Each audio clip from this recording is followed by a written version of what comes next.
If you're looking for cheap, instant, and reliable Madden Ultimate Team coins, make sure to check out buymuttcoins.com and use the discount code RBT for 10% off your purchase. Yo, what is going on, everybody? This is Samuel Brown, aka RBT, coming at you with another Madden 17 experiment today. And today, guys, we're going to be doing what if Calvin Johnson didn't retire and played one more season with the Detroit Lions. You guys, in the last video, were commenting like crazy, wanting me to do this video, so that's why I'm doing it today. But the reason I was kind of hesitant to upload this video and make this video was because a friend of mine and a fellow Madden YouTuber named Mike Mack did a video just like this, what if Calvin Johnson didn't retire. And I will leave a link to his video in the description box below. Please go over to his channel, guys, watch that video as well, and drop him a sub, let him know RBT sent you. I did want to give him credit though, since he has done this video before, but this video is a little bit different than his, but I still wanted to give him credit.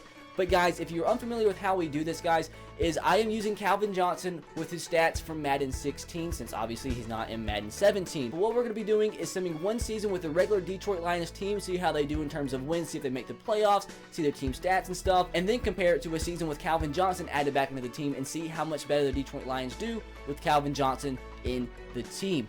So if you guys do enjoy this video, let me know by dropping a like, subscribe if you're new, and let me know in the comment section below if there's any other ideas like this you want me to do.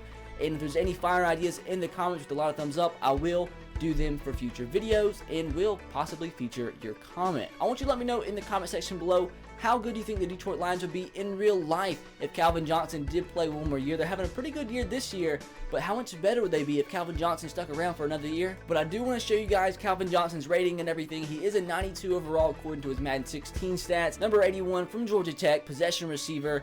As you see his appearance, he's 6'5", 235, dude, such a freaking menace, dude. He's 31 years old. And go ahead and go over to the ratings. He has 91 awareness, 89 speed, 89 acceleration, 93 agility, 78 strength, and 98 jumping. He wasn't the fastest in the world, but with the combination of his speed and size, dude, absolutely freaking deadly.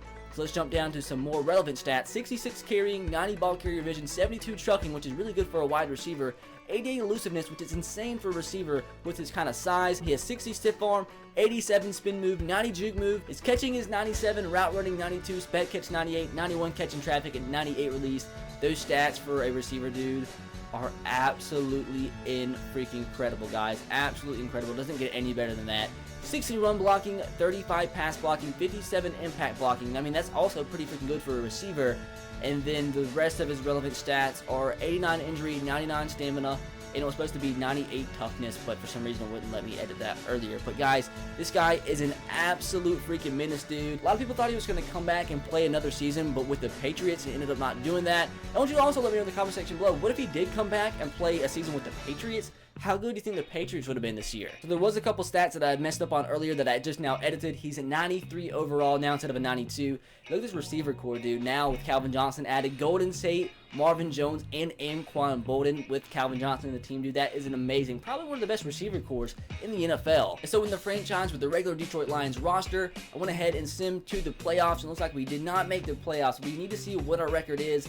Nobody regressed or anything, so it's probably a pretty average season. When players regress, it means you had an awful season. When nobody really changes, you had like an average season. So I'm gonna say like 8-8 is what they did, and I'm a goddamn genius. So no wild card, but not an awful season. So we have to keep that record in mind when we jump into the second simulation, because if they do better than 8-8, that means Calvin Johnson did improve the team. Now let's check out the offensive stats so we can see how much better Calvin Johnson makes a team. They had the third best offense in the NFL already. Have to see if that goes up with Calvin. The 20th defense, which is probably the reason they didn't make the playoffs with the offense that they have. The 7th most points scored, so have to keep those stats in mind. Now looking at Matthew Stafford's stats, he had 35 touchdowns, 9 interceptions, sacked 44 times, threw for almost 5,000 yards. It's pretty freaking awesome, dude. Pretty freaking awesome. Now, Theo Riddick had a pretty good season running the football too, 1,200 yards and 12 TDs on the ground. Junk Bell had 7 TDs on the ground, just under 3 yards per carry, which isn't too good. Now, these are the stats we want to look at, the receiver stats. Golden Tate, 1,300 yards, almost 1,400 yards, 13 touchdowns. So we have to see if Calvin Johnson can eclipse that as the #1 wide receiver. Anquan Bolden had a pretty good season too. The other veteran receiver that's in this receiver core, 1,200 yards with 4 touchdowns. Not that many touchdowns, but a ton of yards.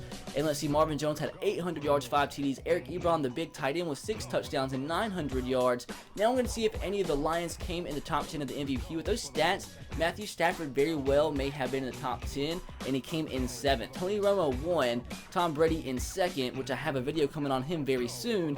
Marcus Mariota my favorite, coming in 6th. And look at this, guys. Khalil Mack, I've never seen this before. Khalil Mack in the top 10 in terms of MVP. That's insane, dude, for a defensive player. So I do want to see who won the best wide receiver award in the NFC. See if any Lions were up here. And Golden Tate came in 3rd. So we have to see if Calvin Johnson can eclipse that. And also, dude, Anquan Boldin came in 10th. Even being as old as he is, he's still pretty freaking good. And as you see here, still came in 10th. In terms of the best wide receiver award. That's pretty freaking awesome. So last thing to do before we jump into the simulation with Calvin at wide receiver is to see who wins the Super Bowl, and the winner of the Super Bowl was the New England Patriots over the Dallas Cowboys, 49-30. Pretty high score in the Super Bowl right here. So time to jump into the simulation with Calvin Johnson back with the Lions. I want you guys to let me know in the comment section below what you think the record's going to be for the Lions at the end of this simulation.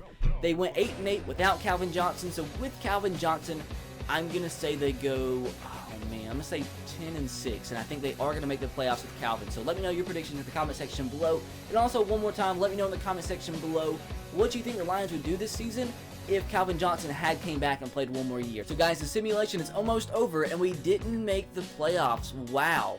So even with the addition of Calvin Johnson, that wide receiver core, we didn't make the playoffs because we signed practice squad players. So let's see how we did. Nobody regressed again or progressed, so it's probably another average season. So I'm going to say like 9-7 because we had to improve, right?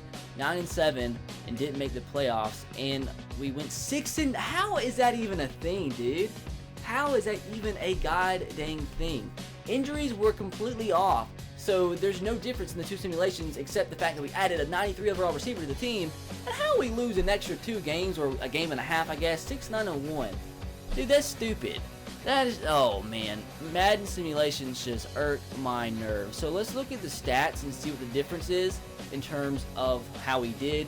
We did a little bit better in terms of offensive yards. I think we were 4th last time, but we might have been 3rd. It was about the same.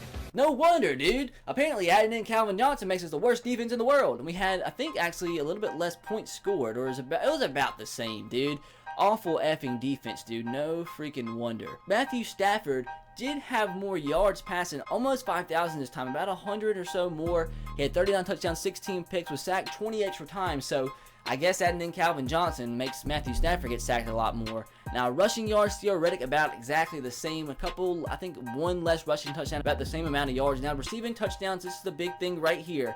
Let's see, Calvin Johnson was actually not even the leading receiver. He had 2 yards less than Marvin Jones and only had 8 receiving touchdowns, which, I mean, I guess that kind of makes sense since they're spreading the wealth around because they have such great receivers, but I expected Calvin Johnson to have a little bit better season than that. He did lead the team. He was tied for team lead in terms of receptions, but still kind of surprised he didn't eclipse over 10 receiving touchdowns. So where was Anquan Boldin this time around? Anquan Boldin was way down here, dude. I guess since it pushed him so far down the depth chart, only 6 receptions for 76 yards. That's a pretty freaking big difference. A pretty freaking big difference. So let's see if anybody came in the top 10 in terms of MVP. I mean, Matthew Stafford's almost threw for 5,000 yards, so he should be somewhat up there. He has to be. He's 5th this time, so jump from 7th to 5th. Big Ben won it this time around. Le'Veon Bell came in 3rd, so the Steelers probably had a pretty good freaking season. Mariota came in 6th this time. Latavius Murray came in 8th. And Derek Carr came in 9th. So let's see in terms of NFC who won the best wide receiver award. Dez Bryant won it. Randall Cobb came in 2nd. Julio in 3rd. Odell in 4th. Marvin Jones came in 5th. And Calvin came in 7th. So Calvin, according to this, wasn't even the best receiver on their own team. So that's just kind of weird, dude. Kind of freaking weird. So last thing to do for the video, guys, is to see who wins the Super Bowl. So that's a pretty freaking crazy result.